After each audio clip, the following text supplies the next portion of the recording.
Chimie at Home, eh bien débutons sans plus tarder l'épisode numéro 6 qui est consacré à la relation ou formule de Nernst. Commençons tout d'abord par revenir un instant sur la pile Daniell, ainsi constituée. Donc deux demi-piles, un bécher contenant donc deux ions Zn2+, et une électrode de zinc, un bécher contenant des ions Cu2+, et une électrode de cuivre. Les deux béchers sont séparés, mais sont reliés par un pont salin. Le circuit est fermé à l'aide d'un fil, d'un conducteur électronique, dans lequel vont circuler les électrons. Les électrons circulent de l'anode, puisqu'ils sont émis à l'anode, où il y a oxydation du zinc, et sont collectés, sont captés par un ion Cu2+ de la solution, qui, sur le cuivre, eh bien, va donner un atome de cuivre. Il s'agit donc d'une réduction, cette électrode est la cathode. Il faut absolument noter que le circuit électrique est complètement fermé et le passage du courant est assuré par la migration des ions. Les anions vont vers l'anode, les cations migrent vers la cathode. Si nous insérons un millivoltmètre entre les deux électrodes, eh bien nous mesurons une différence de potentiel de 1,10 volts. Nous dirons que la force électromotrice notée Fm de la pile est 1,10 volts. Le bilan global de la réaction d'oxydoréduction que nous observons est Zn plus Cu2+, donne Zn2+, plus Cu. Les deux demi-réactions d'oxydation et de réduction se produisent donc en deux endroits différents et les électrons circulant ainsi que les ions, nous allons en fait observer la même réaction que celle que nous avons observée expérimentalement dans l'épisode numéro 1, à savoir en fait que l'échange d'électrons peut être aussi direct en immergeant directement l'électrode de zinc dans la solution d'ion Cu2+, et nous observons le même bilan, Zn plus Cu2+, donne Zn2+, plus Cu. La seule chose qui change en fait, c'est le mode de transfert des électrons. C'est un transfert direct ici, par contact intime, direct entre les ions Cu2+ et la lame de zinc. Ici, le transfert se fait par l'intermédiaire d'un conducteur électronique. Des électrons circulent, un courant circule, un courant avec une différence de potentiel, UI, une puissance, pendant un certain temps. Nous allons pouvoir ainsi récupérer un travail électrique. Donc, dans une batterie, on va stocker de l'énergie sous la forme d'énergie chimique, et elle pourra être restituée lorsque nous en aurons besoin. Ce n'est pas du tout l'objet de ce qui va suivre. Revenons un instant, désormais, sur l'électrode standard à hydrogène, appelée ESH. Donc je vous rappelle qu'elle est constituée d'un fil de platine, au bout duquel il y a une plaque de platine platinée, du dihydrogène gazeux barbote à la pression de 1 bar dans une solution de pH égale 0. La demi-équation électronique est la suivante. Au niveau de la plaque de platine, de l'électrode de platine, 2H+, plus 2 électrons donne H2. C'est la description de l'électrode standard à hydrogène. Eh bien, nous pouvons concevoir d'associer, non pas comme nous l'avons fait dans la pile Daniell, une électrode de cuivre et puis une électrode de zinc, mais dans un compartiment à droite, une demi-pile qui va être celle impliquant le cuivre et la solution d'ion Cu2+, et de l'autre côté, on insère donc l'électrode standard à hydrogène. On mesure une différence de potentiel de plus 0,340 volts. Voltmètre à grande impédance d'entrée. Pourquoi ? Pour que, en fait, il n'y ait pas d'électrons qui circulent. Ça veut dire qu'on mesure une différence de potentiel, mais sans déplacement des électrons. Ok ? Bien. Nous pouvons changer la demi-pile de droite et la remplacer par la demi-pile Zn2+, Zn. Nous allons mesurer cette fois-ci une force électromotrice avec la même polarité, pôle plus, pôle moins, pôle plus, pôle moins. Bien, cette fois-ci s'affichera moins 0,763 volts. Donc une force électromotrice, cette fois qui est négative. Dans le cas où je récupère de nouveau donc la lame de cuivre, nous mesurons plus 0,340 volts. Dans le cas du zinc, moins 0,763. Eh bien, ces valeurs de FEM que nous venons donc de lire, eh bien, sont ce que l'on appelle les valeurs des potentiels d'électrodes du couple OX-RED. Qu'appelons-nous potentiel d'électrode ou potentiel d'oxydoréduction d'un couple OX-RED?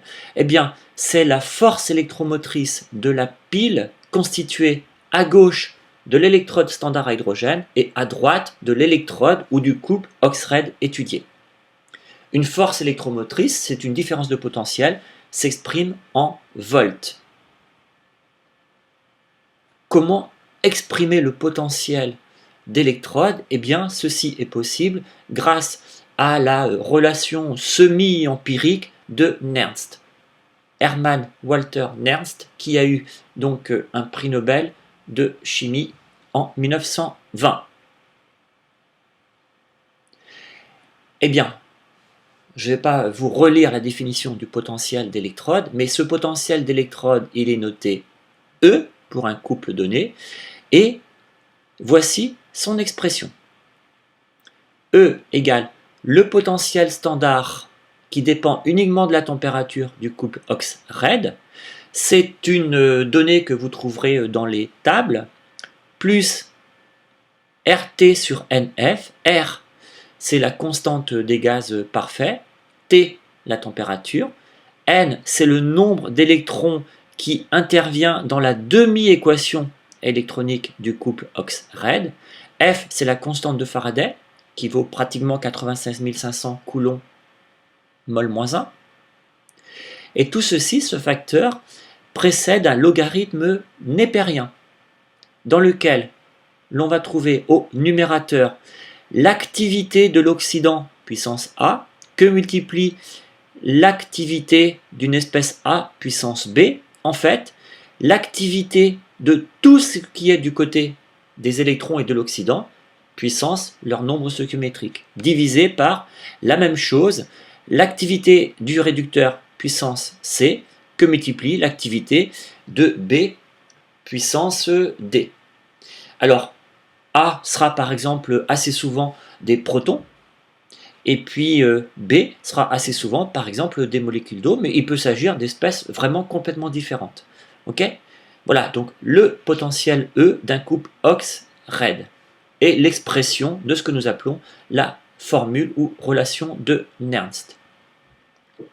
Donc E, c'est le potentiel d'électrode. Donc quand on vous demandera d'exprimer un potentiel d'électrode, vous devez commencer par écrire la demi-équation électronique du couple. Par exemple, Fe3+, plus un électron, donne Fe2+. Donc E, c'est le potentiel d'électrode dans les conditions décrites du couple OX-RED. Est égal donc à E0, le potentiel standard du couple. Alors, ces valeurs sont données, vous les trouverez dans la littérature. Dans la littérature, ça veut dire dans les données à la fin de chacun des exercices, ou par exemple dans le handbook. R, 8,314, T, la température en Kelvin, N, le nombre d'électrons échangés dans la demi-équation, F, la constante de Faraday, et ce facteur faisant apparaître donc les activités, alors j'insiste bien, de tout ce qui est du côté des électrons et de l'oxydant au numérateur. Vous voyez que ça ne correspond pas du tout à un rapport qui pourrait ressembler à ce qu'on a avec la relation de Gülbert-Wagh. À Gülbert-Wagh, au numérateur, on trouve tout ce qui est du côté des produits de la réaction. Alors que là, je n'ai jamais employé le terme produit ou réactif, j'ai employé le mot oxydant pour désigner tout ce qui sera au numérateur et réducteur pour désigner tout ce qui sera au dénominateur.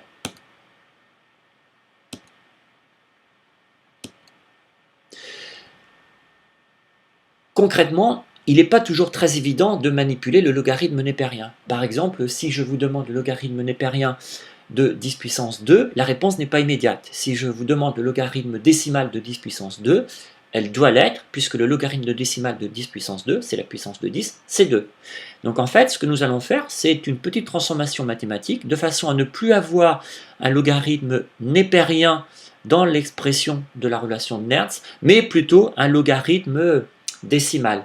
Eh bien, pour cela, écrivons que le logarithme népérien de x est évidemment égal à logarithme népérien de 10 fois ln de x divisé par ln, logarithme népérien de 10. Ça se simplifie, on retrouve bien évidemment ln de x. Simplement ici en gras, que reconnaît-on? On reconnaît le logarithme décimal de x. Donc ce que nous allons faire, c'est faire apparaître le logarithme décimal parce que c'est beaucoup plus facile à utiliser. Donc finalement, concrètement, quand nous allons utiliser la relation de Nernst, nous n'allons pas utiliser la plupart du temps le rapport RT sur F ln, mais nous allons utiliser RT sur F fois ln de 10 que multiplie le logarithme décimal de x. Et à 298 cas, le rapport R fois 298 fois ln de 10 sur F vaut 0,06. Je rappelle qu'un potentiel s'exprime en volts, donc le logarithme n'ayant pas de dimension, ce facteur est dimensionné et RT sur F ln de 10 vaut 0,06 volts. Donc, pour en terminer avec cette relation de Nernst, eh bien, vous l'appliquez à un couple Ox-Reid, donc vous écrivez la demi-équation électronique, vous exprimez le potentiel d'électrode qui est donc la force électromotrice de la pile constituée du couple à droite et de l'ESH à gauche, et puis, eh bien, vous avez E est égal au potentiel standard du couple à la température T à laquelle nous travaillons. À 298 K, eh bien, la deuxième partie de la relation devient 0,06 voire 0,059 divisé par n fois le logarithme décimal.